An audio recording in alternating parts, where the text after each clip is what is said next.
নিজেদের ভালো গুণগুলো মানুষের সামনে প্রকাশ করতে মজা পাই, আনন্দ পাই, কিন্তু অপরের ভালো গুণগুলো আমাদের মুখ থেকে বের হয় না। আমাদের মুখ থেকে বের হয় অপর মানুষের পরনিন্দা, অপর মানুষের খারাপ গুণগুলো। কিন্তু নবীজির একটা স্পষ্ট হাদিস এসেছে মুসলিম শরীফের ভিতরে, আন আবি হুরায়রা রাদিয়াল্লাহু তাআলা আনহু আনিন নবী সাল্লাল্লাহু আলাইহি ওয়াসাল্লাম قال لا يستر عبد عبدا في الدنيا إلا ستره الله يوم القيامة।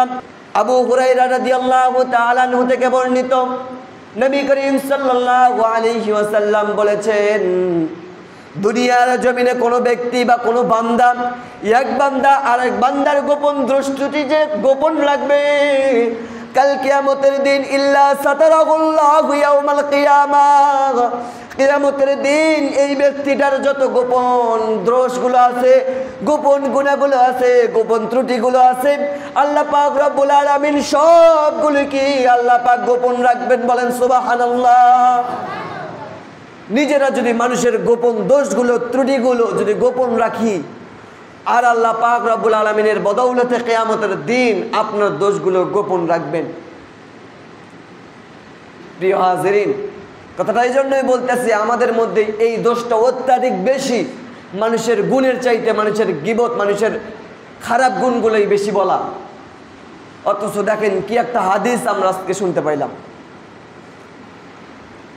অনেক মানুষ আছে মৃত মানুষকে গোসল করায় দেয়, গোসল করা দেওয়ার সময় যদি কোনো দুষ্ত্রুটি পায়, পরবর্তীতে এটাই মানুষকে বারবার বলে বেড়ায়। আবার এমনও তো আছে কাফন দাফন করা হয়েছে, কোনো মানুষ থাকে না একটু মোটা সোটা, যার কারণে কাপড়টা হয়তো একটু শর্ট হয়েছে। দেখবেন প্রত্যেকটা এলাকার মানুষের মধ্যে, বিশেষ বিশেষ মানুষের মধ্যেই এই গুণগুলো পাওয়া যায়। শুধু বলে বেড়ায় যে দেখো অমুক মানুষটা এমন, মরার সময় না পুরো শরীর ঢাকবে এমন কাফনও তার ভাগ্য জুটল না। আপনি জানেন তার ভাগ্যটা কীরকম? ভাগ্যটা তো আপনার জানা নেই। তার মানে মানুষের দোষ ত্রুটি যত আছে, এই দোষ ত্রুটিগুলো প্রকাশ বেশি না করা। হ্যাঁ, এমন কিছু দোষ আছে যেগুলো বললে মানুষটা শুধরে যাবে, এমন কিছু দোষ তাকে বললে সে শুধরে যাবে, বলা যায়। কিন্তু আপনাদের আমাদের মধ্যে এমন গুণ যে যেখানেই যাই না কেন মানুষের গুণের চাইতে বদ যেই অভ্যাসগুলো আছে, বদ খারাপ যেই গুণগুলো আছে, এগুলোই বলে বেড়াচ্ছি। এগুলো করলে কিয়ামতের দিন আর রক্ষা থাকবে না, আমাদের মাথায় রাখবেন।